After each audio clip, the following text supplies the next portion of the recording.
Aí, meus amigos, e também vocês, minhas amigas, eu trago no dia de hoje algumas notícias e também alguns vídeos do que estão acontecendo no Brasil e no mundo neste 16 de março de 2025, um domingo.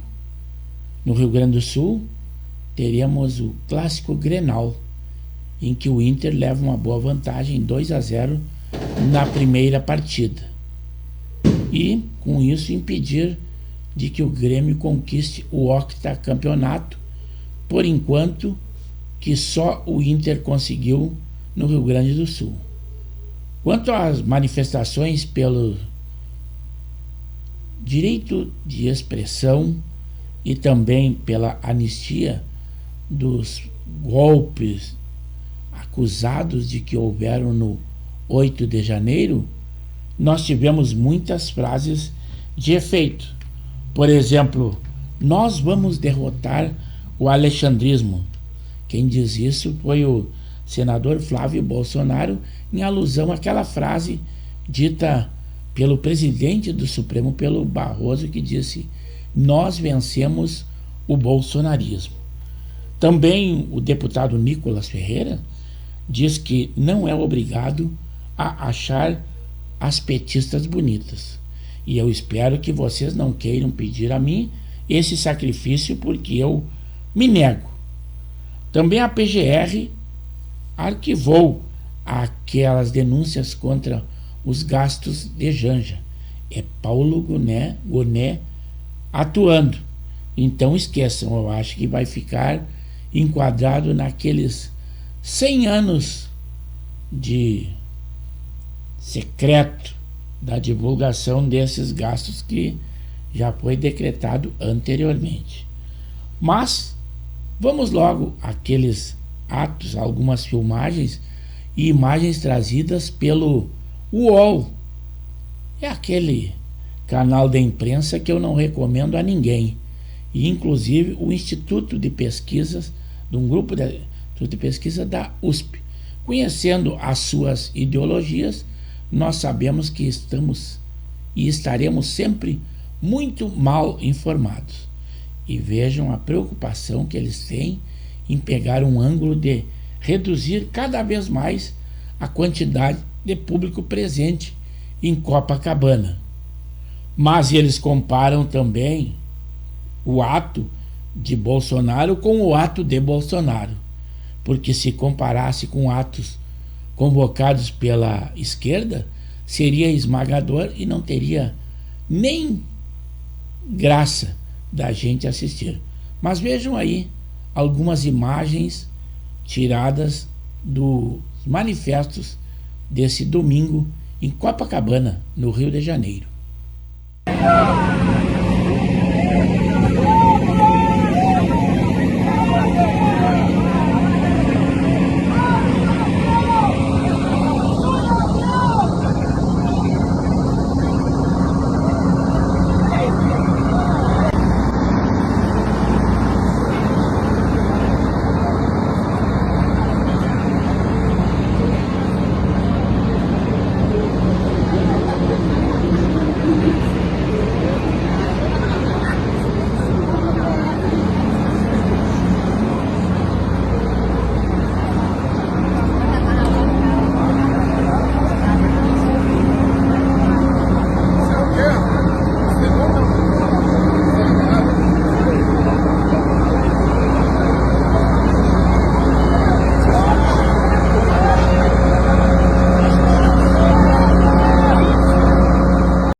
Mas essas são algumas notícias que nós trouxemos do ato lá em Copacabana, no Rio de Janeiro.